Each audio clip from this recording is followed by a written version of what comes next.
Bonjour tout le monde. Non, c'est pas un titre putaclic, je vends ma Tesla Model 3 Performance. C'est pas une annonce non plus, n'essayez pas de trouver l'annonce, etc. Je garde ma vie perso de mon côté, je garde la vie pro de l'autre. Mais vu que la Tesla, c'est une histoire d'amour entre vous et moi, puisque ça a fait quand même beaucoup découvrir la chaîne YouTube. Oui, ce n'est pas un titre putaclic, je vais recevoir, avant la fin de l'année 2020, ma Tesla Model 3 Performance. Je voulais vous partager, pour moi, les 5 raisons d'acheter une Tesla, Model 3 ou pas. Oh putain de merde! Je m'apprête demain matin à partir pour faire 1000 km avec cette Tesla Model 3 Performance. Les gens qui passent à côté de nous et vraiment ils se demandent ce qu'on fout dans la...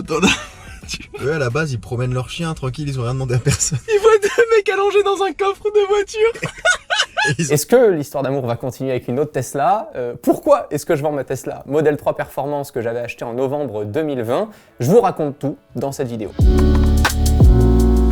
Un peu de contexte, je l'ai acheté en novembre 2020 et en fait j'avais reçu la voiture un peu plus tard, donc en 2021, donc j'avais le bon de commande sur le modèle 2020 mais j'ai pu bénéficier du modèle 2021 avec les jantes qui font, je l'ai noté juste ici, 20 pouces, je suis pas en mode automoto, 20 pouces, j'hésitais avec 21, ok. Uber Turbine, donc les belles jantes noires, je l'avais prise full option. Pour comprendre le contexte, c'est ma première vraie voiture sportive, électrique certes, mais sportive. Si vous me suivez sur Twitch, Reels, etc., enlevez déjà votre commentaire en me disant c'est pas un V8 Atmo ou V12, et t'inquiète pas, on a des joujoux pour s'amuser, mais là j'avais vraiment envie d'atterrir sur un objet connecté et surtout un objet qui intègre plus que tout des innovations technologiques avant d'acheter une voiture. J'achète la Tesla Model 3 Performance, modèle 2021. C'était la voiture que j'ai eue juste après une Citroën C3, voilà, petite citadine quoi. D'ailleurs que je remplacerai bien avec une Tesla Model 2, le jour où il l'annonce. Donc je prends ce modèle 3 Performance pour pouvoir me dire, tiens, si tu as envie de t'amuser en faisant du circuit, etc., tu pourras au moins le faire une fois.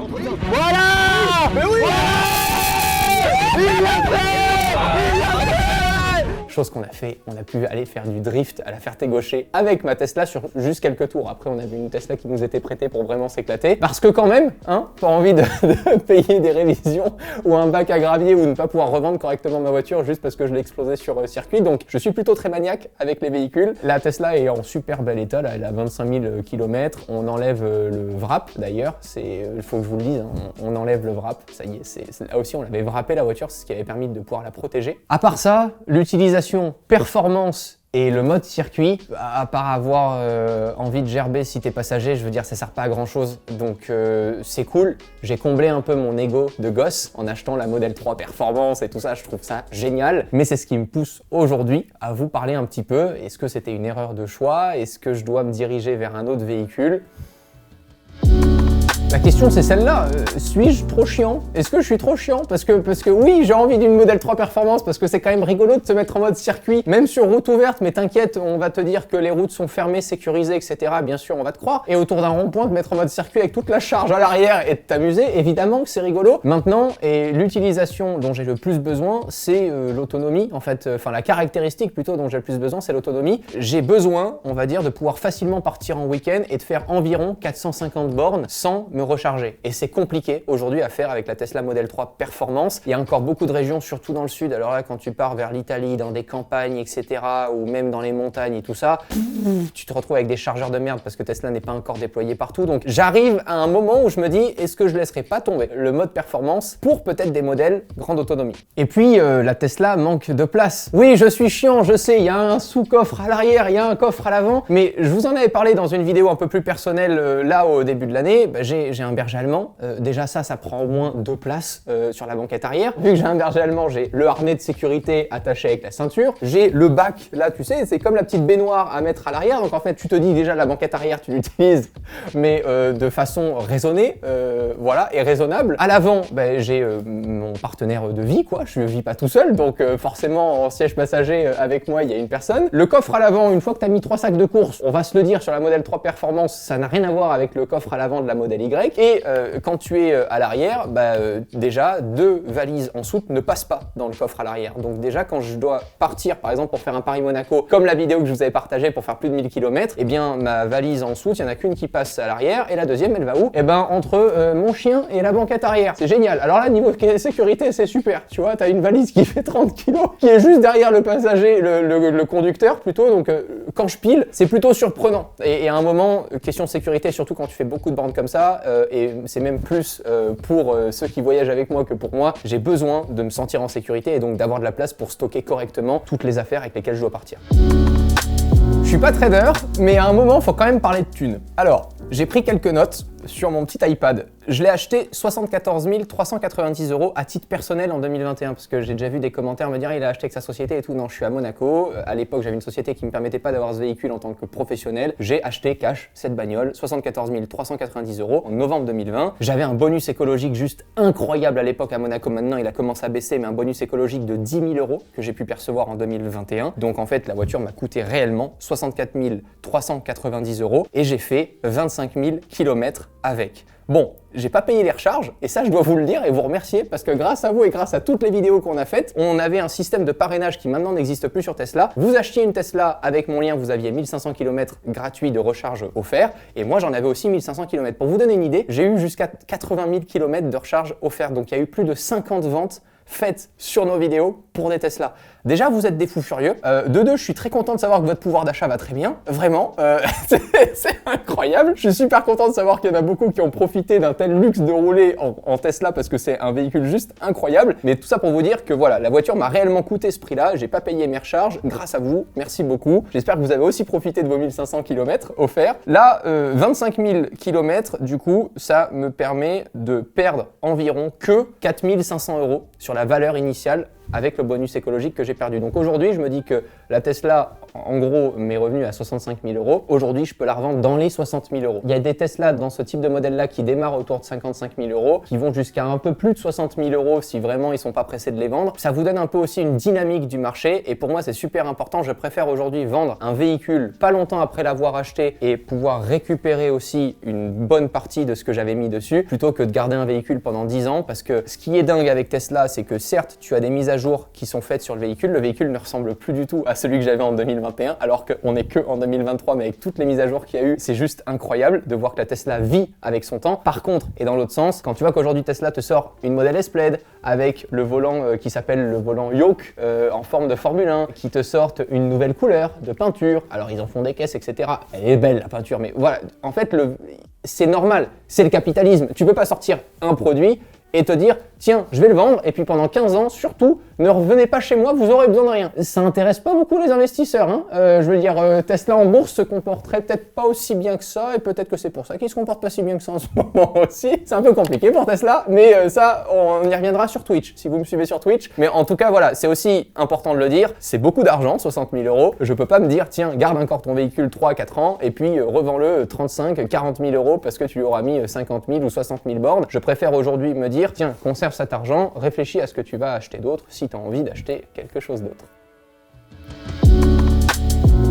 La suite, eh ben, là j'ai envie de débattre avec vous dans les commentaires, hein, parce que mon cœur d'enfant, il a envie de se dire, et à un moment, on sait pas combien de temps on va pouvoir enrouler encore des caisses, alors prends-toi une Ford Mustang Bullitt V8 Atmo.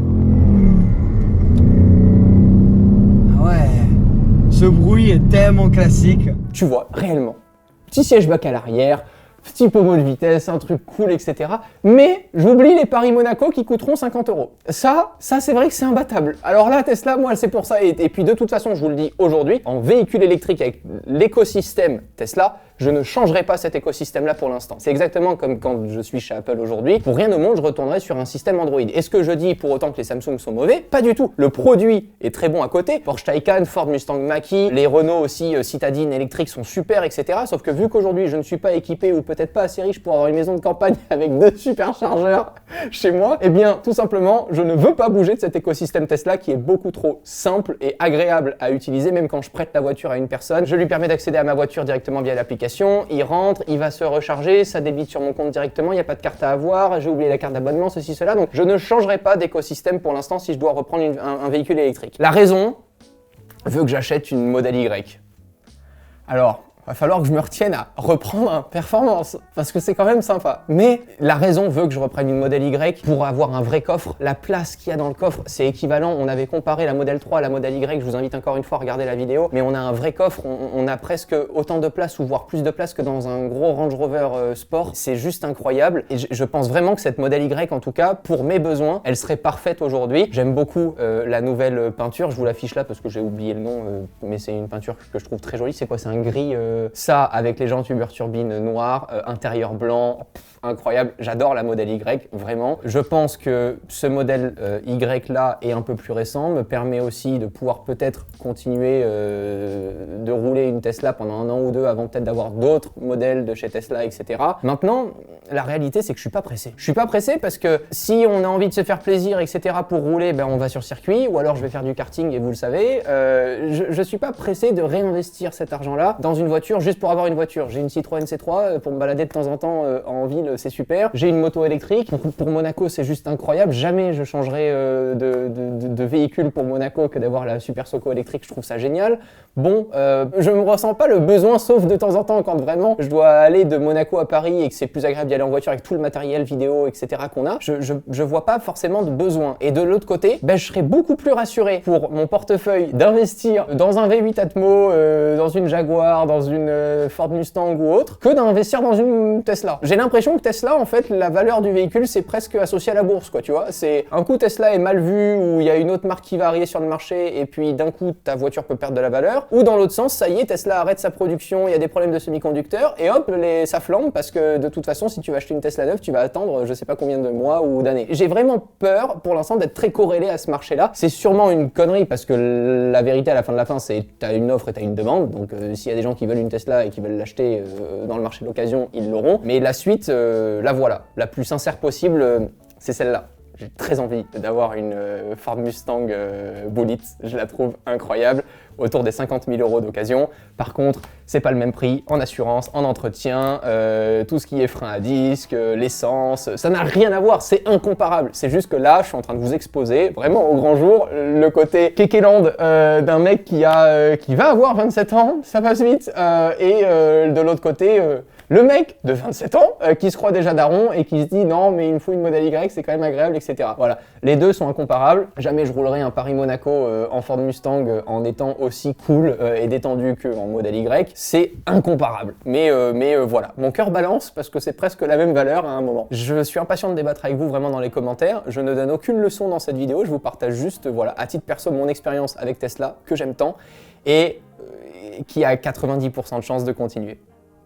J'espère que ça vous aura plu, un petit billet comme ça d'humeur en vidéo, je vous dis à très vite, prenez soin de vous, et la fin c'est quoi? C'est ciao tout le monde, hein, c'est ça, ciao tout le monde. These niggas is missing the hard work, they calling it talent, and I find that disrespectful cause I put on the mileage, up for the shit but I'm down for the challenge, step off the scene just to find me a balance, these niggas don't want it to get it cause when it got hard them niggas will quit it. So much hustle dog, it's all about that muscle dog, yeah, trying to make it out the struggle dog, yeah.